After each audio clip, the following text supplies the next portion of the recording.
Alright, guys, welcome to Module 4, where we're going to be focusing on, are you the owner or is this property bonded? The things that you need to know before your transfer can begin.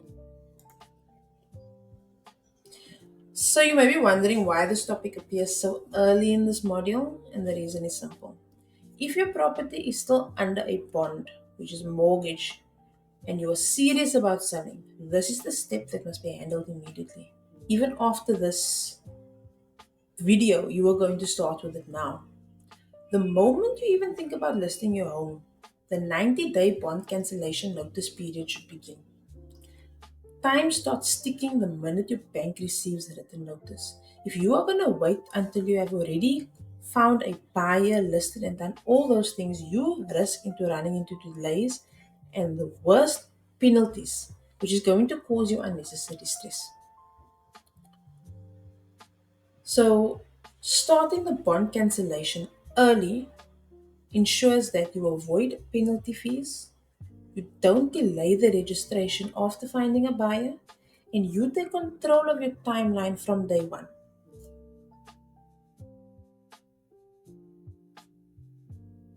So, bond versus no bond.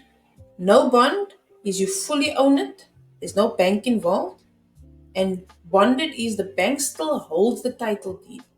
And understanding these two sets will now obviously show you the direction on which you need to follow.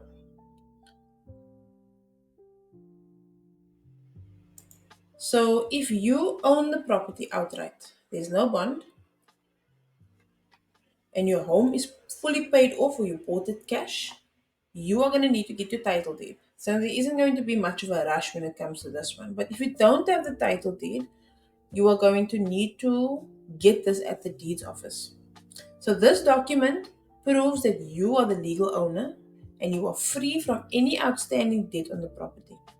A conveyancer can obtain a copy from the deeds office on your behalf, but they are going to charge you a fee. Or you can go directly to the deeds office and request it yourself. They will also charge you a fee, but not as much as what the conveyancer is going to ask you. This matters because without the title deed, your property cannot be legally transferred. The title deed, which is at the deeds office, is a confirmation for the deeds office for them confirming the ownership and to ensure that no legal claims exist before passing it over to the new owner. So if your house is still bonded, you bought it through a bond with a bank, your home is then financed and the bond must be formally cancelled. Even if the sale proceeds will be used to settle the outstanding loan, you still need to do the bond cancellation process because most banks require a 90-day notice. South African banks generally require a written bond cancellation notice at least 90 days in advance.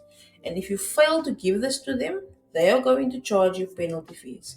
Your penalty fees when you cancel will be 3 to 4 months value of the mortgage that you are paying.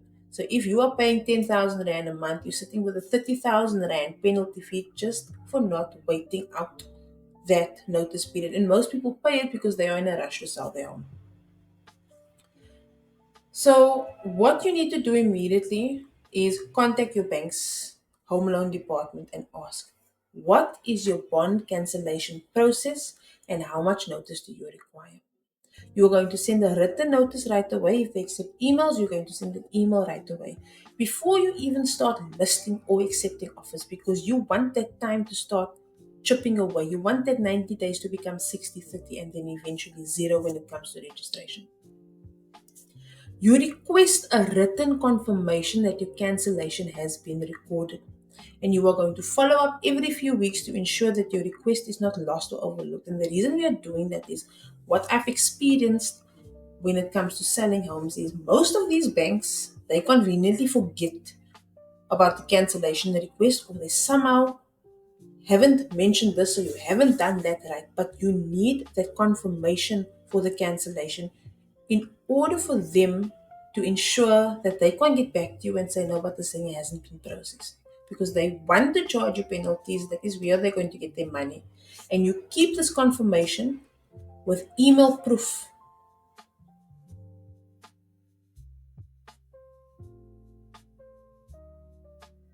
I'm noticing that I'm forgetting to skip the slides. I'm sorry. So, like I said earlier, we are going to call the bank. What is the process?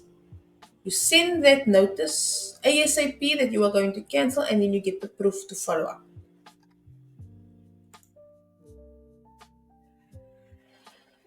So, we don't want to do the mistake of sending it too late and assuming that the bank is going to remind you or failing to follow up, because it's not their responsibility to remind you to do something. It's their responsibility to make money. And where you forget and they make money will always triumph your experience with the bank or even the whole process. Because at the end of the day, it is about making money when it comes to the bank.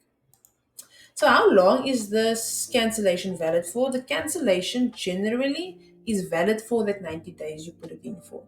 Even if you don't sell your house, the home loan will still continue. But if you come to that point of you've reached your 90 days, don't just assume that the bank is going to be okay with the first cancellation notice. Do a follow up. If your home hasn't sold by the end of the period you thought it's going to sell. So you are going to renew the notice just by contacting the bank again. Doing the same because you already found out the information. You are just going to repeat the same process. Track the timeline and follow up when needed. So here's a summary table. It's a very short video on bonds, but I hope that you understand why it is important, because we want to at the end of the day save money. That 30,000 rand, if you have a 10,000 mortgage, is your next trip or your next holiday, a flight ticket somewhere that you can use instead of just giving it away because of the knowledge that you know. So if you don't have a bond, it's fine. You're going to get the title deed from the conveyancer or going straight to the deeds office. If your house is bonded, we have to then start with that bond cancellation and send that notice early, get confirmation, and we are going to do our follow ups regularly.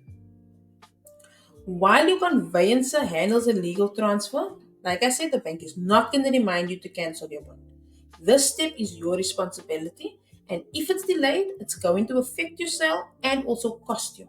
So start the process now. Even if the sale falls through or takes longer than expected, there's no harm in being prepared.